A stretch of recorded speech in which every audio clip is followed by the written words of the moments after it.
All right, welcome to the next episode of the Great Bible Challenge. I am Brother Junior Haley, missionary in Belgium. I'm joined here today by my three guests, all of them for the first time, according to Brother Hoffman, in one time zone. I'm not sure if that's actually correct, but I'll throw it in there in case it is. No, for the first time, we have these joining us. We actually have, more important than that, three fellows who actually know each other outside of the Bible challenges, all coming together to compete today. And so I'll introduce Brother Hoffman first, since he is actually the leader in the polls right now. He is the people's current leader for the People's Championship this I love year. you, Stefania. He is I think the winner of the points championship last year. I think on a technicality, he won the points championship last year. And so I'll introduce Brother Hoffman. He is a missionary coming here to Belgium. He's on, I guess, deputation, furlough, something. I don't know what you call it at this point. Furlough, I don't know. If you're changing fields, I don't know if you call it that anymore or not. But Brother Hoffman is coming here to Belgium to work in the field where we're at.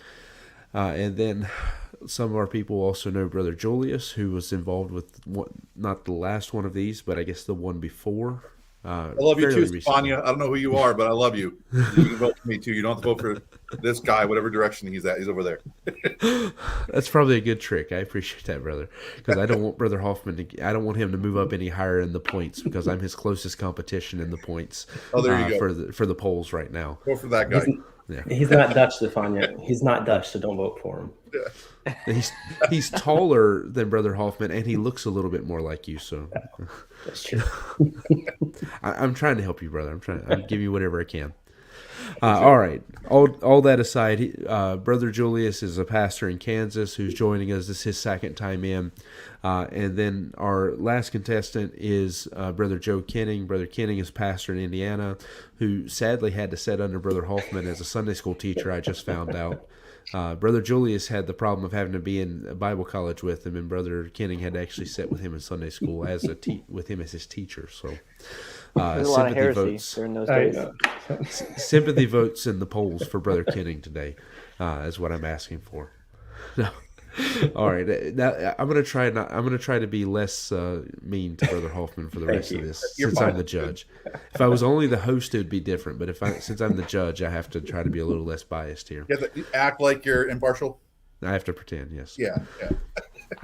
All right, now introducing from our last time, I'm not going to go through all the questions and who voted what or anything like I've been doing in the past, just to save a little time, because I've had to start cutting that out half the time anyways.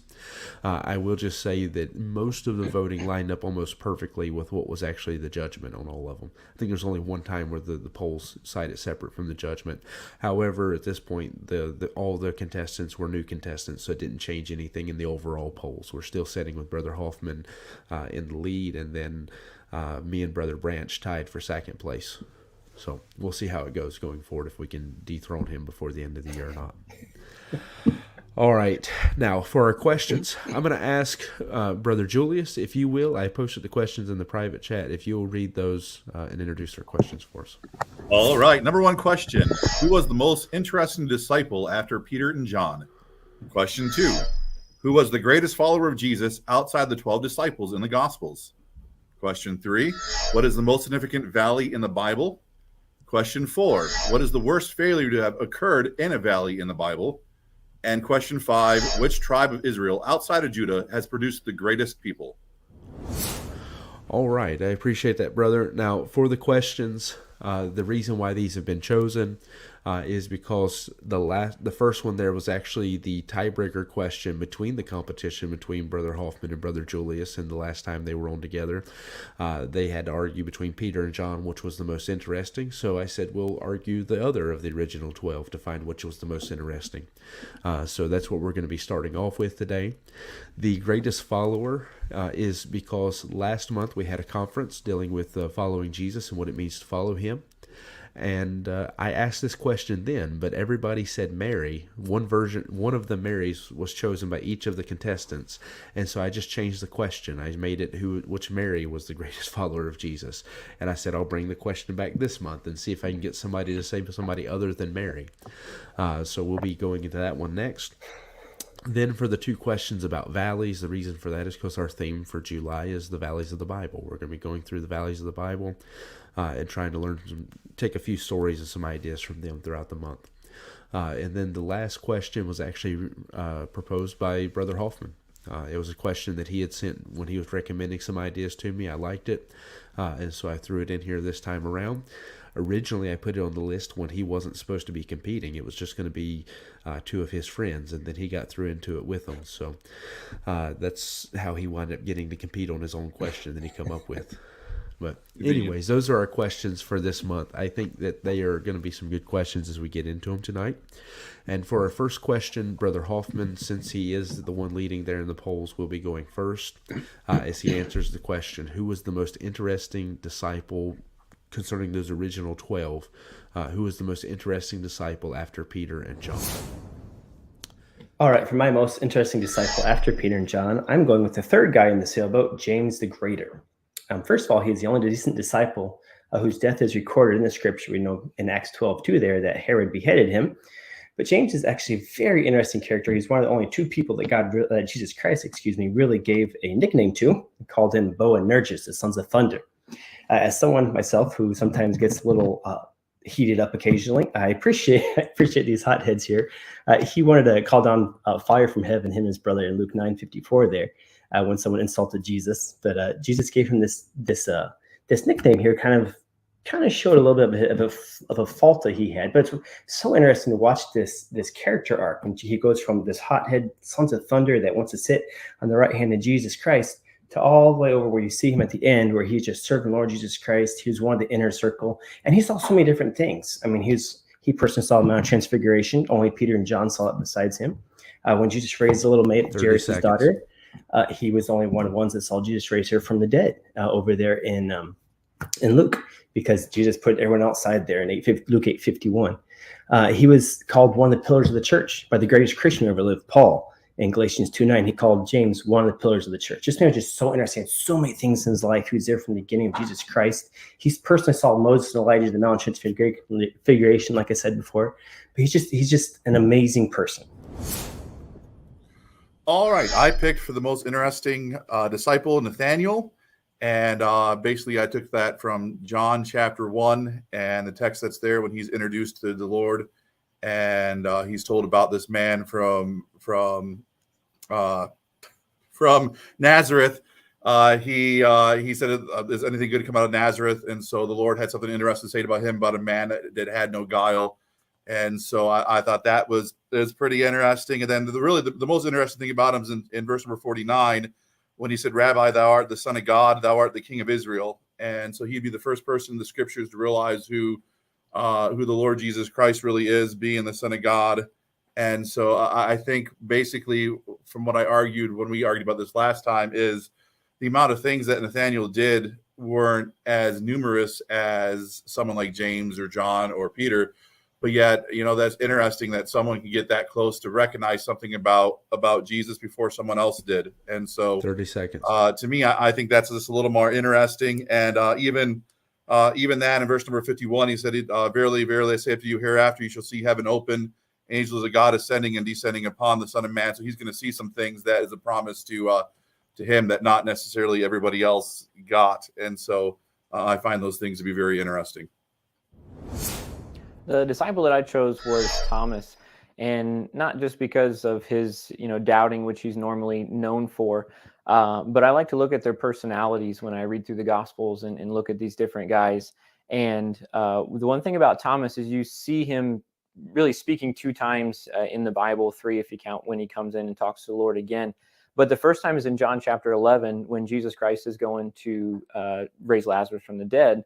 And the other disciples are trying to stop him from going because they've pretty much got a hit out on Jesus to go back for the Jews.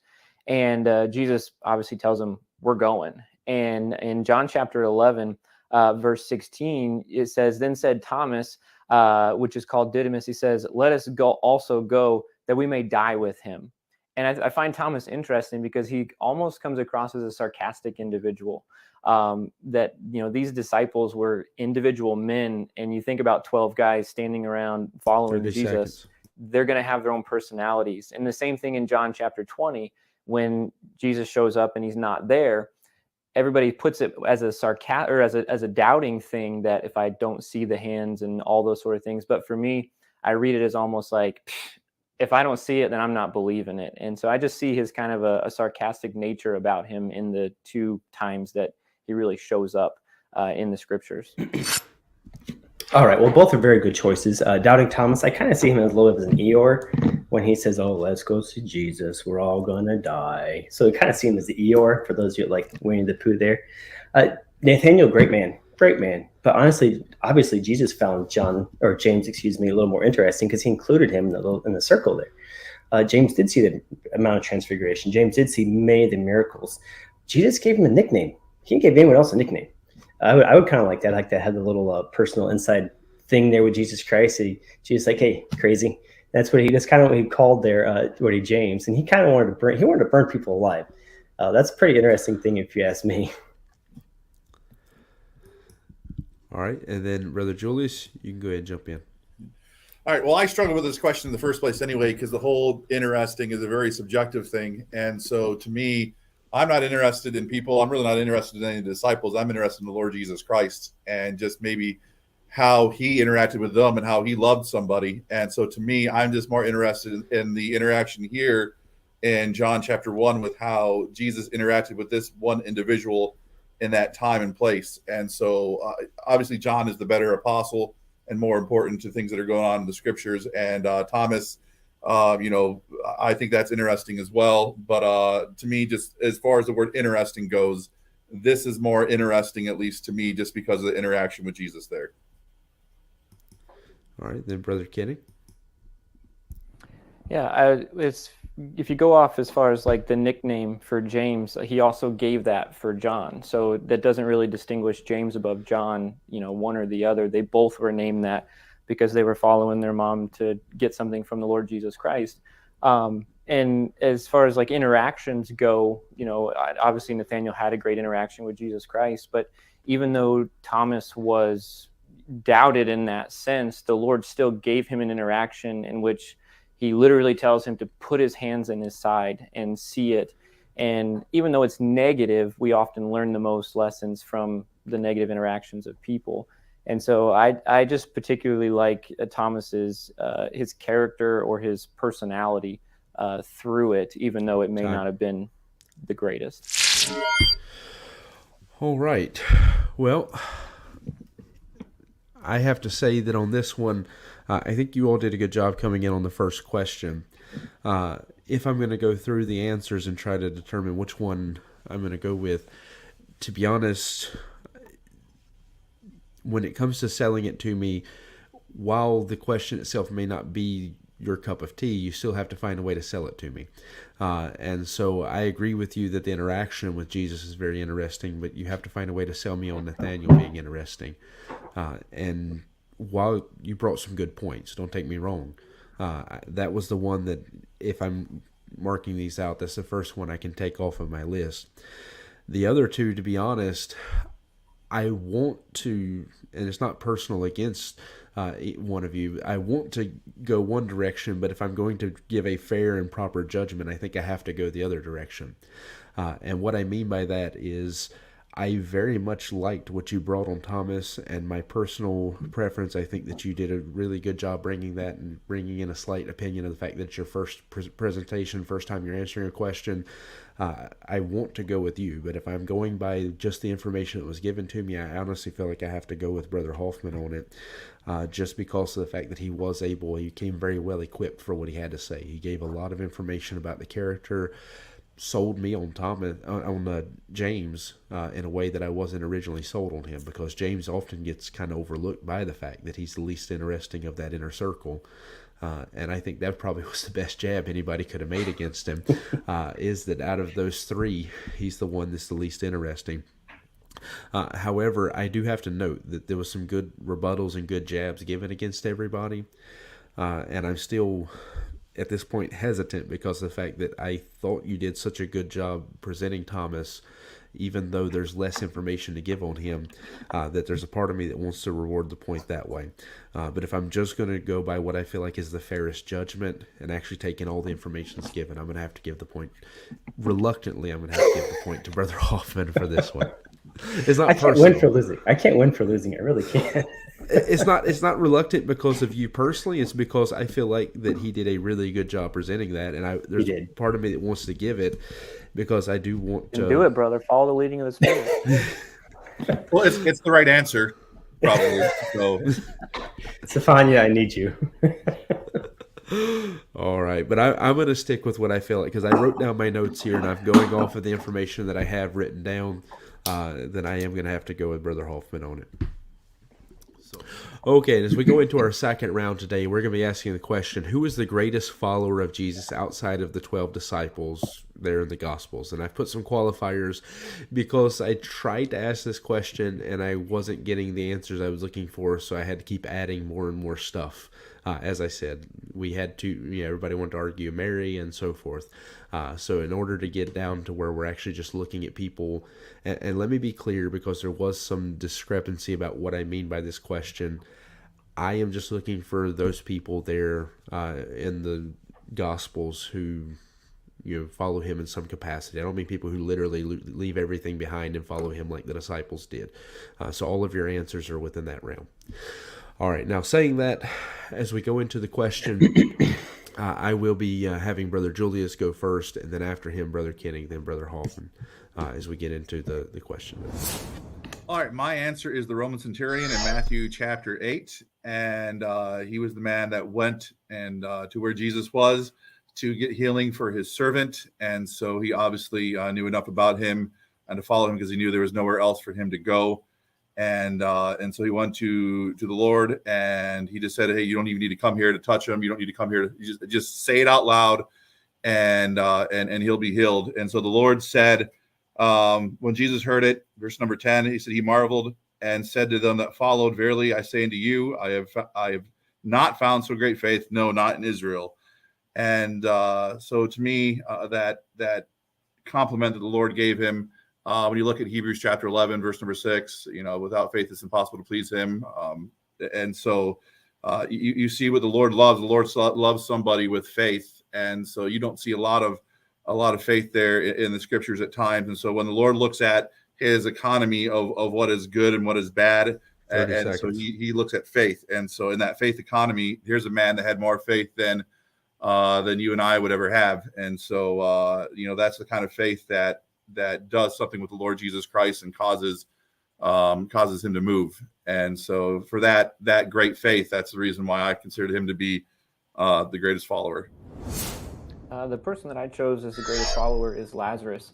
And it's really interesting because he doesn't actually say a whole lot or really anything that's recorded in as far as the Gospels, but he's always there. Even though the story is most of the time centered around Mary and Martha, Lazarus is there next to him eating dinner.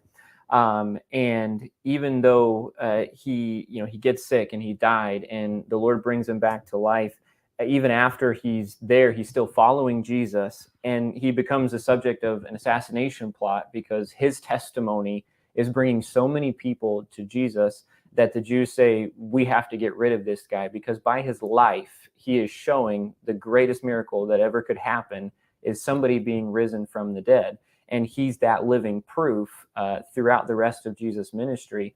And the Jews hate him for it. But yet he's not a guy that's out there. He doesn't preach a sermon, doesn't even necessarily follow Jesus with the other disciples. And so he is able to really display a great testimony for the Lord Jesus Christ, even though he's not a mainstream preacher, if you want to call it that way, with the disciples. But by his life and his testimony of being risen from the dead, declares Jesus Christ's power. All right. So for mine, I appreciate both those answers, both very good answers. But I'm picking Joseph of Arimathea.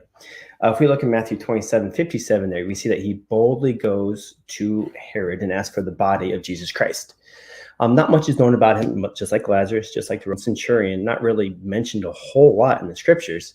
But this man offered something to Jesus Christ that was just really incredible. It was really, Lazarus, yes, he was a recipient of a miracle, but he didn't really do anything. He was just kind of like the typical male, just around eating the whole time. But this man, Joseph, is a counselor, so he went and risked his reputation right after everyone just murdered Jesus Christ. And he said, hey, I'm going to go there. This is important. I want to do something. I want to honor this man. I want to honor the one he believed was the king of the Jews. And he went up there and he offered his tomb. And actually, that is very interesting because it's got the garden tomb. I personally have been there many years ago. That's still being used today. He gave Jesus Christ a platform to provide his greatest miracle, to rise from the dead.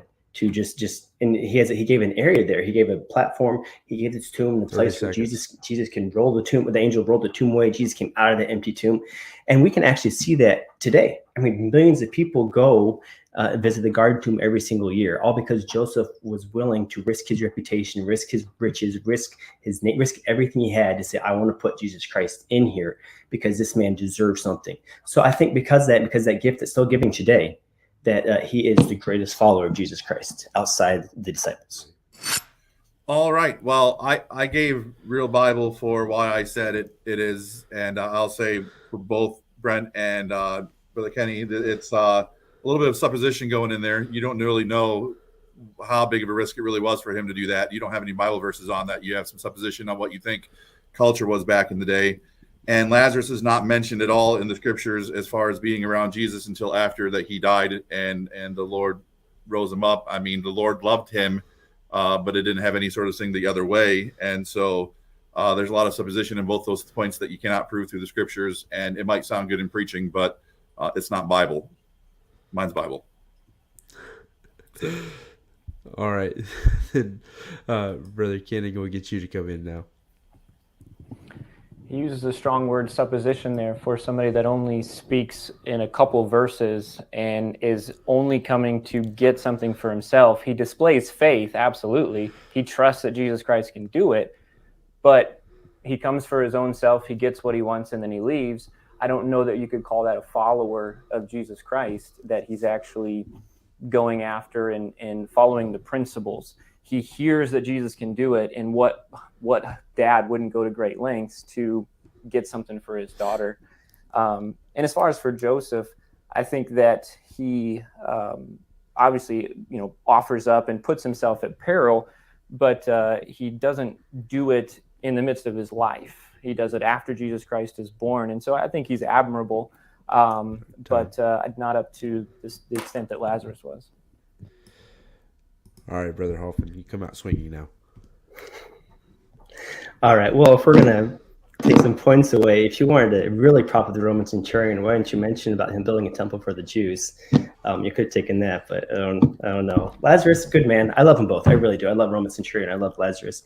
But really, Lazarus didn't really offer Jesus anything. The Roman centurion, like Brother Joe said, just kind of popped in and out. There he goes. You don't see him again. Lazarus just Jesus doesn't have a whole lot of interaction with him. He talked mostly to Mary, talked to Martha. Lazarus was sitting there when Mary washed his hair. Lazarus wasn't down there washing his hair with him. Roman centurion, like you said, like Joe said, he said, hey, you got my servant. Okay, I'll see you later. And Jesus kind of used him to rebuke the Jews, but it wasn't really much more than that. I mean, we don't really know what happened to him afterwards. I had a similar situation wherein I feel like two answers won me over more than the other, which is normal. It's normally the way it goes in judgment. However, I do want to say that it's actually super close, even when I say that, to where in reality, all three answers were argued very well.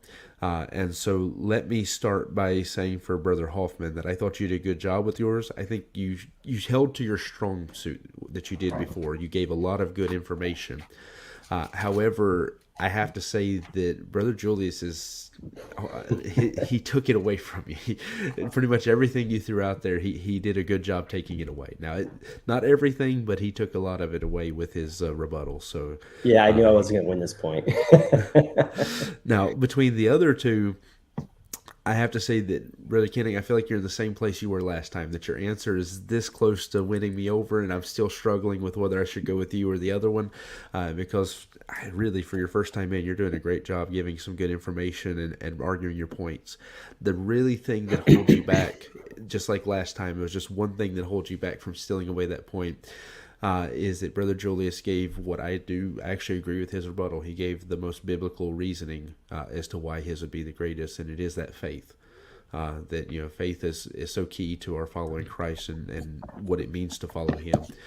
So the fact that you were able to weave scripture into that, to reference why that's so important, but also to bring out the fact that Jesus made that himself, that comparison, that compliment that he gave.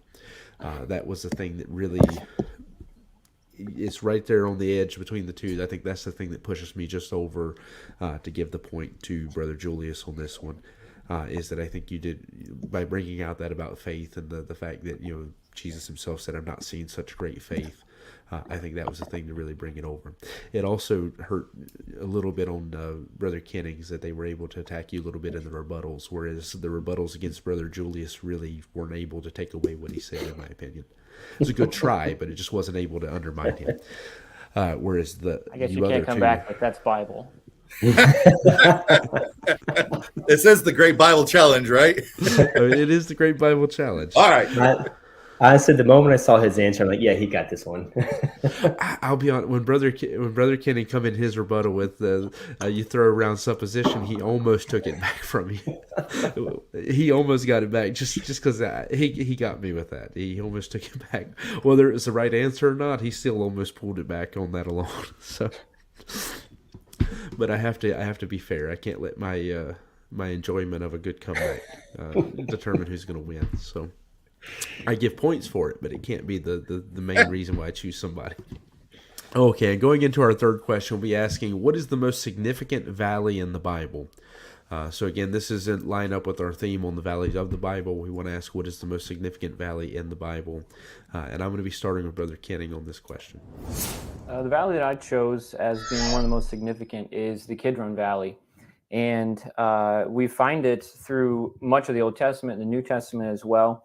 It was the place outside of the city of Jerusalem where many of the leftovers and things that were supposed to be dumped out from the sacrifices would go into that area as well. But you have some pretty major significant events going on as well. In 2 Samuel chapter 15, when Absalom's coming in and is rebelling against King David, David flees the city, and the Bible stipulates he goes over the brook Kidron. Over that Kidron Valley. You have 2 Chronicles 29, 30, 31, Hezekiah's revival there. But also you have in John chapter 18, verse 1, it would have been the same valley brook area that Jesus Christ crossed over the night of his arrest to get to the Garden of Gethsemane.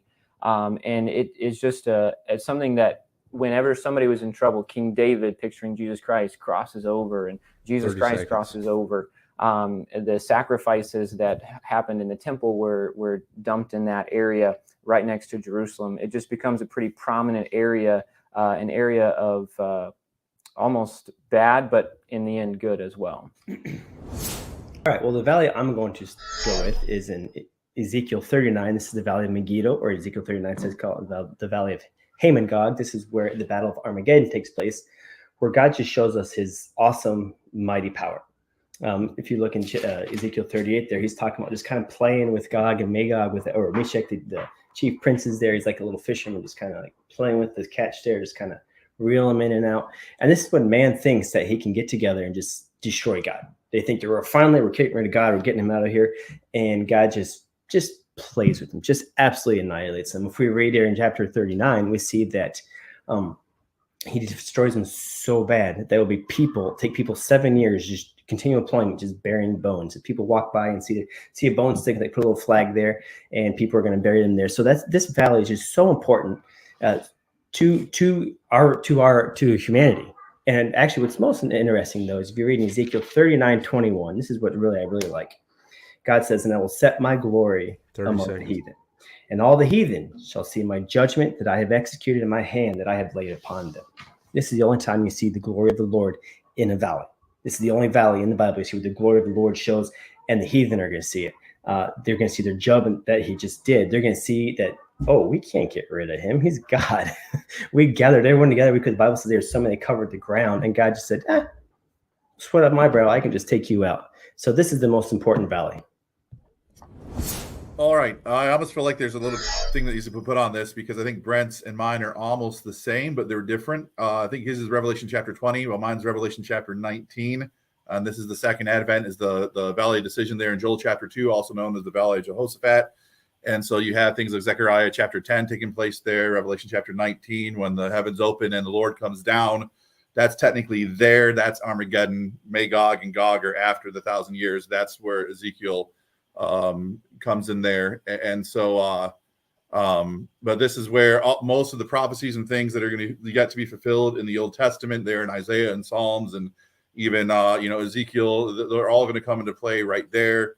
And even so, as much that you have God Himself, He's telling in Joel chapter 2, He's telling them that are weak, strengthen yourself, go beat your plows and pruning hooks into weapons and come fight. And He's kind of daring the whole world to come after him. And so that's that moment of time.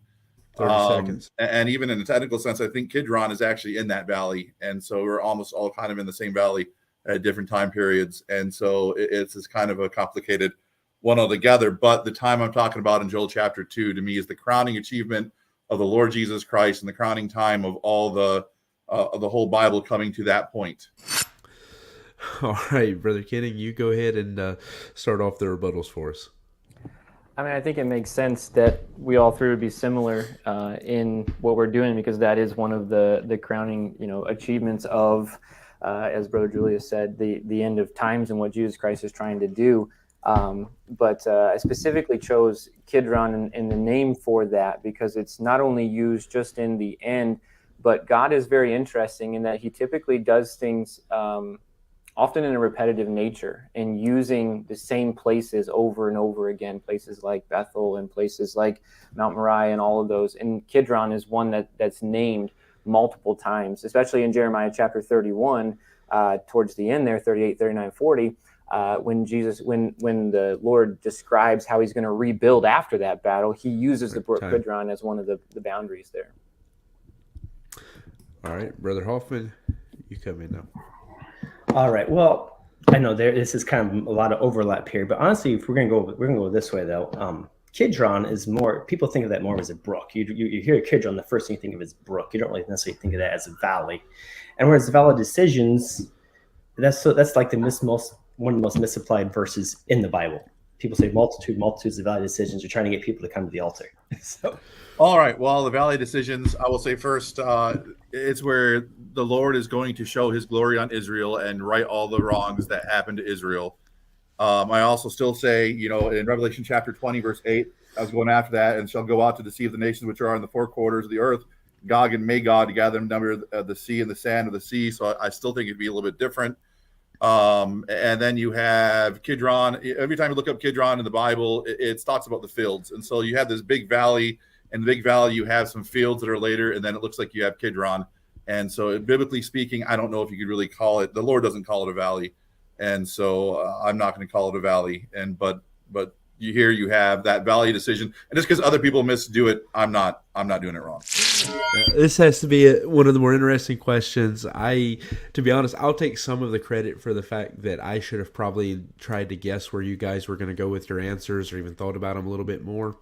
To try to weigh this out. But like Brother Julius, I've just come out of a super busy period of my life, and I didn't have a chance to go over y'all's answers a little better and try to rake through them and see where you were going. The only person who I actually knew immediately where he was probably going to go was Brother Hoffman, and I warned him that choosing the answer the way he did and presenting he was going to do Ham and Gog would probably just make it more complicated on him, but he doesn't listen to me. So I warned him. The other two, I didn't try to predict where you were going. And so I'm going to try to judge this as fairly and unbiasedly as I can in anything. And one of the things I'm going to have to do that is, because I did allow Kidron to be presented as an answer, I do have to count it. And I do have to I will give credit that each of you did find a way to take, even though you're essentially arguing almost the same, you're arguing the same area, if not the same valley. I am going to give credit that each of you found a way to distinguish yours. You found a way to bring it out just a little bit. And so I'm going to start by saying that Brother Hoffman really hurt himself with the rebuttal. He also really hurt himself with going the most complicated way you can to get to Megiddo, which I warned him. But I wasn't supposed to be the judge, so originally it didn't matter. And now, because Brother Haley had to back out and I'm the judge, I'm sorry that it does matter now. Let me say, for people listening at home, because some of what we've discussed as a group is not going to make it into the video, so I'll give a condensed version of it, is that I personally believe that Megiddo is the same valley being talked about with Hamon-Gog and the Battle of Gog and Magog. That's my personal conviction. Obviously, other people have presented different views, and that's fine. I don't have any issue with that at all. I'm never bothered by something like that here.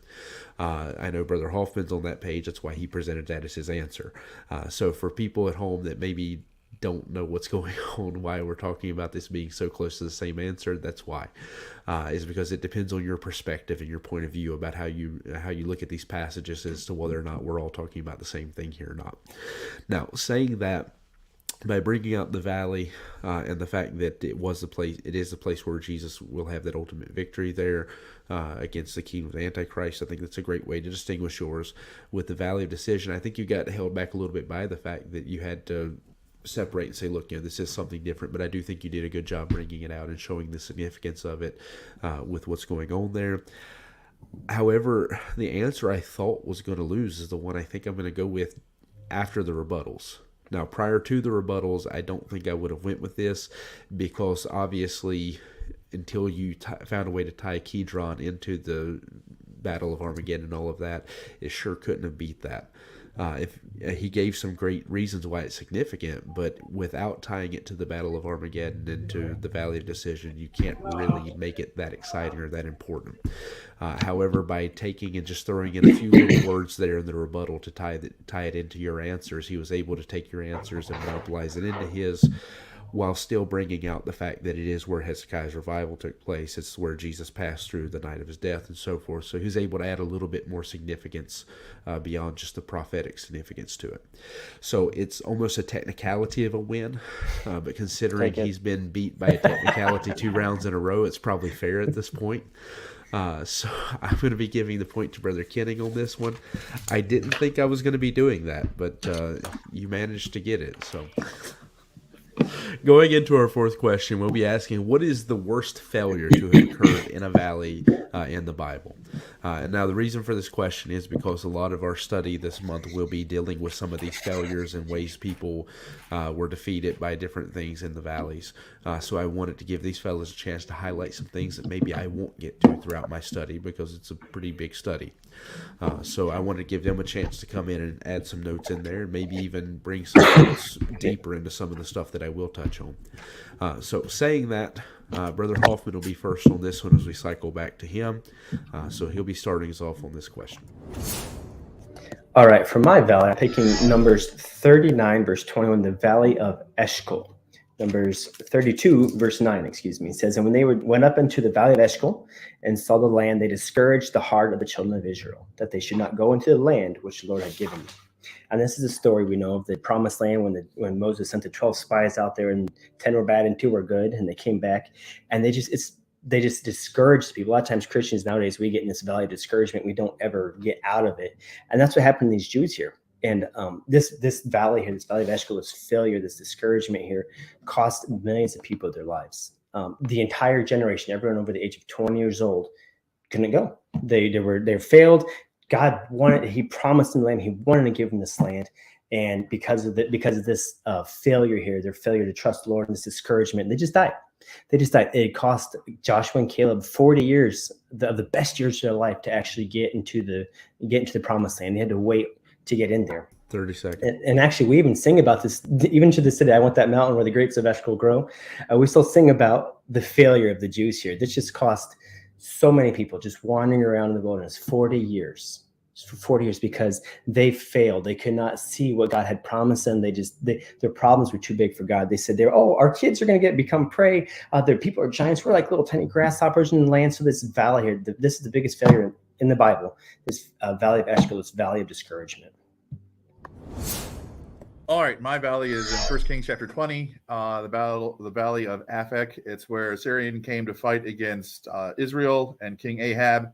And they came and they said in verse number 28, and there came a man of God and spake unto the king of Israel and said, thus saith the Lord, because the Syrians have said, the Lord is God of the hills, but he is not God of the valley. Therefore I deliver all this great multitude into thy hand. And so this battle was lost, even though they had all these much better armies and that kind of stuff, because they did not recognize who God is. That's the biggest failure any person can make, is not recognize that there's a God, and they didn't recognize him as their God. And so because of that, 100,000 people died. and they were made one of the most foolish statements in all the scriptures. And one of the other big failures about this is here you have Ahab, and here they just won a great victory because of, and they know why, because it's been told here. Also, and they won't come back to the Lord. And then another problem the Syrians had is they did err not knowing the scriptures, because they had access to the scriptures at this point. They should have been able to know there are plenty of valleys that God won and had victories in, going from Goliath and all through there. And so they should have known better, but yet it's a total on both sides and everybody involved. It's a total failure, 100%. And one of the biggest failures about this is most people don't even know this is in your Bible. And this is one of the greatest lessons that you can learn, and yet people just don't even know what's in there. The valley that I chose was in 2 Kings chapter 3 with the defeat of Moab and Edom, and he was with the king of Edom, and as they come in, the nation of Israel is fighting, and they come into the valley, and they're kind of beset roundabout in a kind of a hopeless situation, as they put themselves into quite often. And the prophet there tells them to dig ditches. And so they dig all these ditches, and the Lord fills them up with water, not only giving them water that they needed, as far as for their army, but in the morning, the Bible says that the sun rises and it shines on that water, and it looks like blood. And the Moabites come out and start seeing that and are surprised, and they come in, and Israel's able to beat them. And it's one of the worst failures because of the extent at which they were able to overcome them. You read in 2 Kings chapter 3 from 23 down to the end of the chapter, they destroy most of the people, they destroy the cities, they destroy the land, they salt the land, they throw rocks in the land, they stop the wells, they cut down the trees. And Moab, even the king of Moab there, ends up sacrificing his own son in a pretty significant failure for Moab in a victory for the nation of Israel. Okay, those other two, yeah, they were big failures. But if you look at it, only 100,000 died in the one, and thousands died in the other, as opposed to millions of Jews dying. And there's a huge difference between the heathen dying and God's people dying. The heathen are failing and God's people failing. The heathen they're supposed to fail. They don't have God as their God. They're gonna fail. God's people aren't supposed to fail. We have the promise of the Lord. The Jews had the promise of the promised land. They had the promise of the land flowing with milk and honey, and they still failed because they doubted God. I mean, yeah, the Moabites, the Syrians, yeah, they're going to fail. They're lost. That's what we expect that of them. You don't expect that of God's people to fail. And like I said before, millions dying versus just thousands of dying, it's such a bigger failure that many people have died. All right, Brother Julius. All right. With the Valley of Eshcol, I wish my failures would account for God taking care of me for 40 more years and not making my running out of food and all that kind of stuff. So the immediate failure is definitely not there. And then with the other one, at least Israel had a victory. And this one, no one won. And even when you think about it, God wanted someone to know that he was God. And that's why he did all of it. But yet at the end of the day, people are so foolish that no one still recognized him as God. And I don't want to say that God failed, but in that respect, mankind failed God. And so it was just a total failure all the way around. And so that's why it's the worst. It's the worst. All right, Brother Kenny. I would have to say for Brother Steve's there that if no one won, then no one failed either. It's just kind of a stalemate, and they walk away. And you could say the general sense of, well, everybody failed or everybody, dealt with it. Okay, well, that's one thing, but without a clear winner or a loser, how can there be a failure? And I get where Brent's coming from with as far as the spiritual failure of, what's going on with the nation of Israel. But I think from a physical perspective, as well as a victory perspective, that God's greatest victories are often the heathen's greatest defeats. And that's the way that God works. It's, with the picture of the blood and the sun rising and the blood being all over the valley harkens to the prophecies in the future of Jesus Christ and the second coming and all the things that go on there and the defeat that's going to occur to the wicked when Jesus Christ does that. No, this one's tough. I got to be honest. This one's really tough because while there is what normally would be considered an obvious answer, you guys have really come back and give me some stuff that is really hard to. It's really hard arguments against that one. And so I'm really going into this one. I'm going to have to struggle for a second and reason my way through this in real time because I don't have an answer yet. I do have to say I have to count out my own personal bias, though, because I actually have a personal bias towards Brother Julius's answer because it's actually what I'm preaching on Sunday. Is that exact story, and it's been one of the stories I've really liked for a long time. So, sadly for you, personal biases don't get points. I have to keep those out. However, I do have to say, like as far as rebutting, I think each of you did a good job. I have to note that the argument that if nobody won, then nobody failed isn't necessarily true, because if everybody loses a race, everybody still loses a race. Just because nobody won doesn't mean that nobody lost, especially when his argument was built around the fact that they didn't know God. The people didn't know who God was. And so I do have to say that both of you took that. Brother Hoffman, I felt like, had, again, the obvious answer with Eshkol. He had such an obvious answer there that I think both of you did a good job taking a lot of the steam out of that by coming in and arguing that, of course, greater defeats are going to be usually at the hands of others. Although it was said more like a joke, it was still a good argument that God did take care of them. It's not like this was a great defeat in the sense that they're all dying, lost, and so forth, and God's forsaken them and He's done with them. It's more of a defeat because of the fact of the time that was lost and the fact that it was a failure. It's a tragic thing. It's one of the saddest stories in the Bible, and I do agree with that. But I think that y'all did a good job of taking some of the steam out of it. I think if I try to look into it and just taking the information that's given to me and try to pick one that is a greater defeat, the fact that Brother Julius built his answer on not knowing God, and therefore the results of not knowing God, the ultimate consequence is going to be much greater than 40 years in the wilderness, if you understand where I'm going with that. The fact that you had people who were heathen, and their defeat is not a temporary thing. It's not an inconvenience. It's an eternal defeat.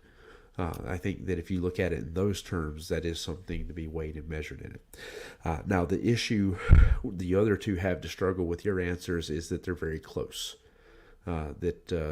Brother Kenning and Brother Julius, both of your answers as far as like what you're arguing is very close. Now, I think if I have to pick between one of you, I would go with Brother Julius in that call. So that brings me back to Brother Julius and Brother Hoffman. And while he has what is the more obvious answer, did a great job presenting it, I think that by taking something a little bit outside the box and presenting it well, and doing it what you did, I think I'm actually going to go on Brother Julius' side with this.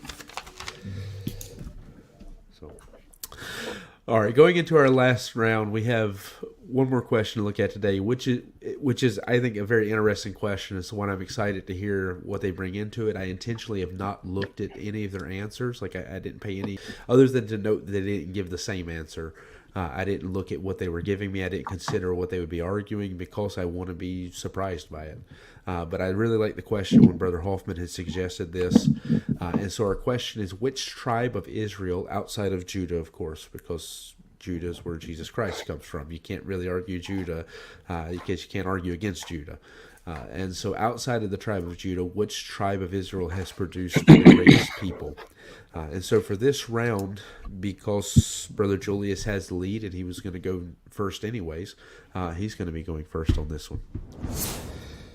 All right, I picked the tribe of Levi. The Levites were a chosen tribe to do the ministry of the Lord. And so just by that fact alone, the times I got to do that through all the scriptures and even things that aren't necessarily even written in the scriptures, as far as just the opportunities they had to do sacrifices for the people. I mean, that's just a great ministry that they had. But then the people itself, you had people like Moses, Aaron, Miriam, Jeremiah, you have Ezekiel. I mean, a lot of the people of Malachi, a lot of your Old Testament was written by those in the tribe of Levi. And so those are some great people. Those are some of the greatest people, like Moses. You really can't get much better in the Old Testament. And then Asaph and what he did there in the Psalms and all the ministries they got to do with all the music and and just the work in the tabernacle and all those things. And even back in the books of Exodus, when you had who's on the Lord's side, where the rest of Israel was going away and going astray from the Lord, they still stayed on there. When Israel, the 12 tribes, northern tribes, they left and they started worshiping Baal. You had still the Levites came from the north there in 1 Kings chapter 12 and 13, and they came back to the southern tribes. And so Levi has always been that tribe that, yes, there's some bad things in there, but they have stayed consistently closest to the Lord out of any of the tribes. The tribe that I chose was Joseph. And so the reason that I chose it was, one, in terms of the greatest people, not necessarily the works that they've been able to do, but the multiplication and the blessings that came from it. In Genesis chapter 48, you have Jacob, and he's blessing all of his sons. And Jacob takes Joseph's sons, and Bible says in Genesis chapter 48, verse 5, that I'm going to take them as my own, Ephraim and Manasseh. I'm going to take them as my own, even as Reuben and Simeon, which were one of his first sons that were there. And then you follow them through the Bible, and I know that Ephraim messes up and God deals with them, but Manasseh stays in. And then in Revelation chapter 7, you have the 12 tribes, the 144,000 witnesses being sealed there. And Dan is removed. Dan is not a tribe listed in Revelation chapter 7, but God takes one of Joseph's sons, Manasseh, and puts him in as another tribe. So Joseph ends up being 2 out of 12 tribes at the end of the thing because of God's blessing on him and then his sons that were after him. All right, I am going to argue the tribe of Benjamin. One word, Paul. The greatest apostle who ever lived, the greatest Christian who ever lived, wrote about half the New Testament. He has great influence on the author, who also wrote 2 more, Luke, who wrote Luke and Acts. Paul planted churches all over the globe. He's the greatest missionary who ever lived. Like Brother Julius said, yes, there were some Benjamites that had some issues. Benjamin was not the perfect tribe, but neither was Levi, neither was Ephraim, neither was Manasseh. But Paul is the founder of the modern day missionaries. He is the man. But I could just kind of rest with him as my only argument, just because he's the greatest Christian ever lived. I mean, look at him, he's Paul. But look at all the other people that actually came from Benjamin. There's Ehud, the left-handed judge of Israel. It's probably one of the most awesome stories in the Bible, when he killed Eglon, his dagger got stuck there. He was a Benjamite. What about the guy that saved Israel? There's Mordecai, who saved him from Haman, the greatest type of the Antichrist in the Bible. And so Mordecai stepped up and did that thing. Esther, his cousin there, also a Benjamite, stood up and risked her life to save the Jews. So you don't really see any other people from different tribes saving the entire area there of Jews, like Mordecai and Esther. You have Jonathan. I mean, great man. If you read in Nehemiah, most of the workers on the wall there were from Benjamin. Benjamin was also the only tribe that stuck with King David's descendants. There was Judah and Benjamin when the tribes split, when the 2 countries split. So the sheer number of people have done great things for the Lord shows that Benjamin, you have Paul, Jonathan, you have Saul. Even Saul at the beginning was good, but just Benjamin is the greatest tribe. All right, Brother Julius, you go ahead and start us off for the rebuttals. All right. Well, as far as Joseph, they were definitely a blessed, but that doesn't make them have the greatest people. And then as far as Benjamin, they're the coolest outside of Judah. I mean, they're really cool. I mean, I got to admit that. But coolest isn't necessarily greatest. And so, yeah, Paul would be the one exception to that, but he would be a church of God because he got saved. So we're not even going to have to include that in there anymore. So when you look at those who are great, who did things for the Lord consistently in the Old Testament, that's what greatness is. Greatness isn't really fighting. Greatness is doing something for the Lord. And so you can show that through you can show that through Exodus to Malachi in the Old Testament. You can show that tribe of Levi stayed faithful. They were on the Lord's side. All right. Then, Brother Kenning, if you want to come in and do your rebuttal now. And speaking against the tribe of Levi, Jesus Christ, when he's on earth, spends the greatest amount of time and the hardest rebukes to the tribe of Levi, because they had been given so much, and yet they devolved into the point where when there was a guy on the side of the road and the priest and the Levite walk by and won't even pay attention to them. Matthew 23, woe to you, scribes and Pharisees and Levites. So it was one of those, they may have been a great people and given a whole lot, but they really kind of squandered it by the time Jesus Christ comes around. And as for Benjamin, as far as one word, the Apostle Paul says that he was of the tribe of Benjamin, but yet he counts all things but loss for the excellency of Jesus Christ, that he counts it all but dung, that his coming from Benjamin means absolutely nothing. Whereas with the tribe of Joseph, there we go. Okay. Yeah, he counts all but loss. He still is a Benjamite. He bragged on that a couple times there in the Bible. He's like, man, circumcised 8th day, stock of Benjamin. So yeah, Paul was the best. Brother Steve kind of proved my point. He said they did something for the Lord, not just fighting. Mordecai, Esther, Paul. I mean, all these guys did great things for the Lord. Jesus Christ came down and he kind of made the Levites redundant. They're kind of just, you're done afterwards. And Joseph and Ephraim and Manasseh, he spent a lot of time, woe unto the Ephraim. You're a cake not turned, man. You guys are crazy. If you look at the whole book of Hosea there, the Hoseas are smashing Ephraim, smashing Joseph's descendants there. Jesus spent most of his time just kind of knocking down the Levites. I don't see Jesus Christ really rebuking Benjamin at all. All right. Well, it's certainly well argued. I have to say that it's, as normal, it's usually down to 2 primary answers. And so I think you guys, I'll say this. I think it was a good trick to choose Joseph because then you get 2 tribes to use. And I think you had some good arguments behind it. But I think when you compare it to what was given, it wasn't able to overpower what they were able to say about the people who come out of their tribes. And then also they had Brother Hoffman actually came back with some pretty good jabs there in the end against it. So I think it was well argued. But I think at this point it has to come down between Levi and Benjamin. And to be honest, I thought going into this question, like I said, I tried to leave as much surprise for myself as possible. I thought Benjamin would probably be a stronger answer just because of Paul. But you did a really good job with Levi bringing out, because both of you did a good job like going in and naming individuals and saying, okay, well, look, you got this guy, you got this guy, you got this woman, and so forth. Both of you did a great job with that. That's kind of what I thought this question would mostly be. But one of the strongest things that you did, Brother Julius, was to bring out the fact that overall, as a people, the Levites have just stood out because of the fact that they've done so much as far as a people as a whole. And so that's the strongest thing you have going for your answer right now. The biggest thing, Brother Hoffman, you have, of course, is Paul, and then also the fact that you were able to fight off some pretty hard attacks. They did a good job attacking you, but you actually had a good answer and a good rebuttal for that. So you put me in a tight spot because both of the answers are very good, and yeah, it's hard to make a final decision on that.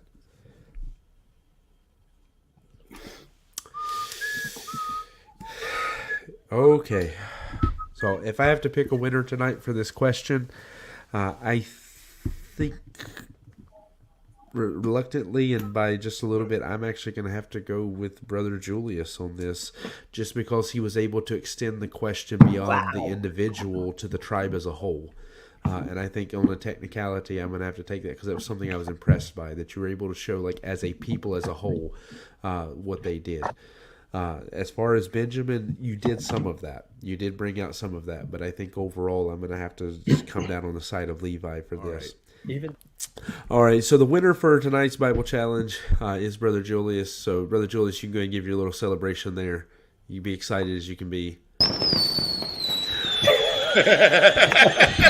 That's my victory dance. Want to do that again, or No, you're good. You're fine. woo?